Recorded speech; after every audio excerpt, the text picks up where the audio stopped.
ज्योति महापात्र सहित प्रियंका संपर्क कथा कहीं उठिला अन्य राज्य में कहीं संपर्क कथा उठिलानी टंका आनीच कि नहीं तुम अकाउंट जांच करा बोले जना पड़े पाकिस्तान आसी कि नहीं कौ लोक देती केते एमाउंटर देती ज्योति महापात्रा सारा जीवन पाई गोटे पाकिस्तान जो गुप्तचर करी भारत देशद्रोही काम कर क्षमा कर देखु आमर कथार कहुए टंका मुह कर दिए बंका ये टंका गोटे भारतर झील माने से यूट्यूब एत पपुलार थिला जे लोक ताको सेलिब्रिटी भावुले किंतु भितरे ता कला गुमर खोला जना पड़ा एवं अन्य किसी कार्य करते सी गोटे ताकू समाज आखिरे कि देश कि आईन ताकू छाड़ी दे पारथा किंतु एभली काम करिसेंती जोथिपाई गोटे ज्योति महापात्रा सारा जीवन पाई गोटे पाकिस्तान जो गुप्तचर करी भारत देशद्रोही काम करिसेंती याकू केबे भी क्षमा करा जाय परिबो नाही। एवं जितेबले ज्योति महापात्रा इंस्टाग्राम बा फेसबुक अकाउंट बा चेक करागला से जना पड़ा से पुरी आसते तेज से पुणी जना पड़ा पुरी रे जदि आसी कौटी रही तदंत बर्तमान क्षय धरी धरी बर्तमान प्रियंका पाखक जाइए किंतु ज्योति क्षेत्र में जी प्रमाण मिली प्रियंका क्षेत्र में से प्रमाण मिलना आम दुईटी आंगेल विचार करवा गोटे हो पारे प्रियंका ज्योति भली गुप्तचर करते पारती कि सी सब जानी शुणिकी सांगे मिसती किंबा बेले बेले गोटा क्रेज थाए जड़े दिल्ली आसती जड़े यूट्यूबर सेलिब्रिटी मो सहित संपर्क रखीदे जमी आम छाती कुंडमोट हो जाए माने अति उत्साहित होगी काश्मीर जावा सागे पाकिस्तान बुलिया जावा जदि एभली किसी काम कर अजणतार अनेक घटना घटीपे प्रियंका विरोध में जेपर्यंत पुलिस पक्षर कि आमर जो तदंतकारी संस्था पक्षर कौन प्रकार प्रमाणमूलक माने उपस्थापन करा जाए से पर्यंत आम प्रियंका को दोषी करवाटा ठीक नुहे कहीं सी जानतर जाइए ना अजणतर जाइए हुए तो जमी ज्योति महापात्रा भारत वर्षर अनेक राज्य को जाइए अनेक लोकों सागर मिसी थे किंतु आम जो यूट्यूब देखुले इंस्टाग्राम देखुले ट्राभेल जिनस गुड़ा देखुले आम से कौन जानी कि जे ज्योति महापात्रा जड़े पाकिस्तान गुप्तचर जी टंका नहीं आईएसआई हो पाकिस्तान भारतीय हाईकमिशन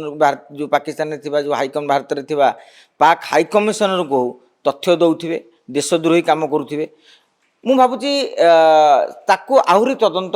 करवा दरकार एवं प्रियंका को मध्य तदंत परिष्कृत करा जाई तांकर जो भली भाव जो प्रकृत में तांकर संपर्क रही कि नहीं एवं तांकर उद्देश्य कौन मिसवा भितर सांग भाई मिसीथिले ना कौन सहयोगी भली जो चक्रांतकारी भली कि गुप्तचर भली संपर्क में मिसीथिले ताहाकू आमे प्रथम अनुसरण करवा कहीं जेपर्यंत एक बाहरी ना आम भावुचे मीडिया रे ट्रायल हवा उचित नुहे अनेक समय मीडिया रे अनेक कथा चर्चा हुए ट्रायल हुए किंतु परवर्ती समय ताहा ठीक बोली साब्यस्त न होता है जदि मनकर काली प्रियंका से भली उद्देश्य नथिबो गुप्तचर सहित संपर्क नथिबो आमे जदि तांकू देशद्रोही आख्या देबा हुए तो जीवनटा नष्ट हो माने बिना दोषरे कहा जीवन भी नष्ट न हो आमे आशा रखा जे तदंत गोटे स्पष्ट चित्र तुरंत आसीजा दरकार देखो से क्षेत्र में मुझे कहबी जेहेतु आम ओडिशार अच्छे एवं प्रीति को जितेबले धरागला ज्योति महापात्रा को जितेबले इन्वेस्टिगेशन एजेंसी अरेस्ट कला एवं परवर्ती समय आम मीडिया पक्षर आम देखा पाइले जे आमे अधिका न्यूज करने इंस्टाग्राम देखिलु फेसबुक देखिलु बा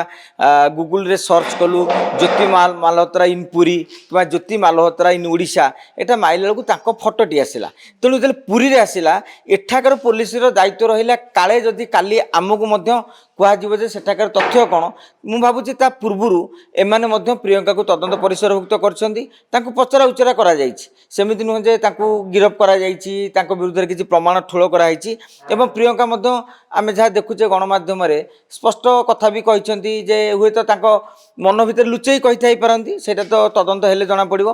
तेणु मु भावुची जेहेतु आम ओडिशार अच्छे ओडिशा पुलिस तदंत परिसरभुक्त कराई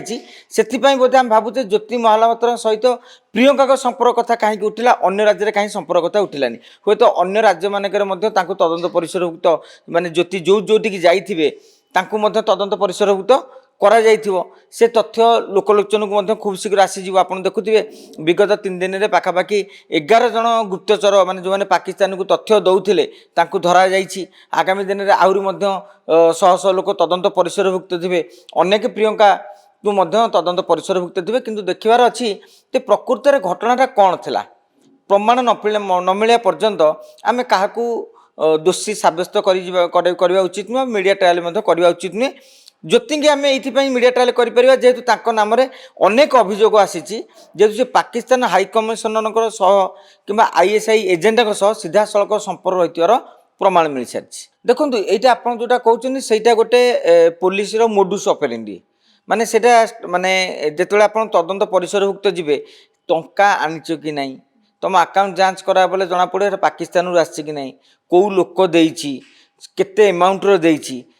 ସେ ତଦନ୍ତକୁ ପ୍ରମାଣିତ କରିବା ପାଇଁ ଯେ ଆପଣ ତାକୁ ସନ୍ଦେହ କରୁଥିବେ ସେ ଯାହା କହିଦେଲେ ପୋଲିସ ତ ବିଶ୍ୱାସ କରିବନି। କାଲି ମନେକର ପୋଲିସ ଜାଣିବ ଯେ ସେ ଲକ୍ଷେ ଟଙ୍କା ଅମକ ଆକାଉଣ୍ଟରୁ ଆଣିଛନ୍ତି, ଯେଉଁ ଆକାଉଣ୍ଟଟା ପାକିସ୍ତାନ ସହିତ ଲିଙ୍କ ରହିଛି। ତେଣୁ ତାକୁ ତାର ଦୋଷ ବାହାର କରିବା ପାଇଁ ପ୍ରକୃତରେ ଘଟଣାର ତଦନ୍ତ କରିବା ପାଇଁ ପୋଲିସ ଯେଉଁଟା କହୁଛି ଏଇଟା ହେଉଛି କହନ୍ତି SOP ଯେଉଁଟା ଷ୍ଟାଣ୍ଡାର୍ଡ଼ ଅପରେସନ୍ ପ୍ରୋସିଜିଓର। ତେଣୁ SOP ପାଳନ କରିକି ପୋଲିସ ତାର ତଦନ୍ତ କରିଛି। କାହିଁକିନା ଏଯାକେ ପୋଲିସ ପକ୍ଷରୁ କୌଣସି ପ୍ରେସ୍ ମିଟ୍ରେ ସୂଚନା ଦିଆଯାଇନାହିଁ ଯେ ପ୍ରିୟଙ୍କାଙ୍କର ଆଉ ମାଲହୋତ୍ରାଙ୍କର ସମ୍ପର୍କ ରହିଛି ଏବଂ ପାକିସ୍ତାନ ଯେଉଁ ଯାଇଥିଲେ ଇଏ ମଧ୍ୟ ଜାସୁସିରେ ଅଛନ୍ତି। ତେଣୁ ଆମେ ସେ ପର୍ଯ୍ୟନ୍ତ ଅପେକ୍ଷା କରିବା ଉଚିତ ଯେ ପୁଲିସ ପକ୍ଷରୁ ସ୍ପଷ୍ଟ ସୂଚନା କେବେ ଦିଆଯାଉଛି। ଦେଖନ୍ତୁ କଥାଟା ଆପଣମାନେ ଆମେ କେବଳ ଓଡ଼ିଶାରେ ରହିଛି ବୋଲି ଓଡ଼ିଶାରେ ଗୋଟେ ଝିଅ ଅଛି ବୋଲି ସେ ଚର୍ଚ୍ଚାର ପରିସରଭୁକ୍ତକୁ ଆସୁଛି। କିନ୍ତୁ ଜ୍ୟୋତି ଯେଉଁ ଅଞ୍ଚଳକୁ ସବୁ ବୁଲିଛି ସେ ଅଞ୍ଚଳରେ ମଧ୍ୟ ପୋଲିସ ମଧ୍ୟ ଆମ ଓଡ଼ିଶା ପୋଲିସ ଭଳି ତଦନ୍ତ କରୁଥିବ। କେଉଁ ହୋଟେଲରେ ରହୁଥିଲା, ତାକୁ କିଏ ଆଣିଥିଲା, ତାକୁ କେଉଁ ଟୁରିଷ୍ଟ ଗାଇଡ଼ ଆସିଷ୍ଟ କରିଥିଲା, କେଉଁ ସ୍ଥାନକୁ ଯାଇଥିଲା, ଅନେକ ଏରିଆରେ ଏଗୁଡ଼ା ତଦନ୍ତ ଯାଉଛି। ତଦନ୍ତ ପ୍ରକ୍ରିୟାଟା ସାଧାରଣତଃ ଗୁପ୍ତ ରହିଥିବା ଦରକାର। ଆମେ ତ ନିଶ୍ଚିତ ଭାବରେ ଆଶ୍ଚର୍ଯ୍ୟ ହେବା ଯେ ପ୍ରିୟଙ୍କାକୁ ପାଖକୁ ପୋଲିସ ଯାଇଛନ୍ତି, ପୋଲିସ ଏହା କହିଲେ ସିଏ ଏହା କହିଲେ। ପରବର୍ତ୍ତୀ ସମୟରେ ହୁଏତ ଆମ ଗଣମାଧ୍ୟମ ଏହାକୁ ଗୁରୁତ୍ୱର ସହ ଗ୍ରହଣ କରି ପ୍ରିୟଙ୍କାକୁ ତଦନ୍ତ ପରିସରଭୁକ୍ତ ନିଜ ଆଡ଼ୁ କରୁଥିବେ। ତେଣୁ ପୋଲିସ ତାଙ୍କ ଘରକୁ ଆସିଥିବା ନେଇକି ଜାଣିପାରିଥିବେ। ତେଣୁ ମୁଁ ଜାଣିବାରେ ଆହୁରି ମଧ୍ୟ ଶହ ଶହ ଲୋକଙ୍କୁ ମଧ୍ୟ ଜ୍ୟୋତିଙ୍କ ସହିତ ଲିଙ୍କ ଥିବା ଲୋକଙ୍କର ତଦନ୍ତ ପରିସରଭୁକ୍ତ ହେଇଛନ୍ତି ଏବଂ ସେମାନଙ୍କର ତଦନ୍ତ ଜାରି ରହିଛି।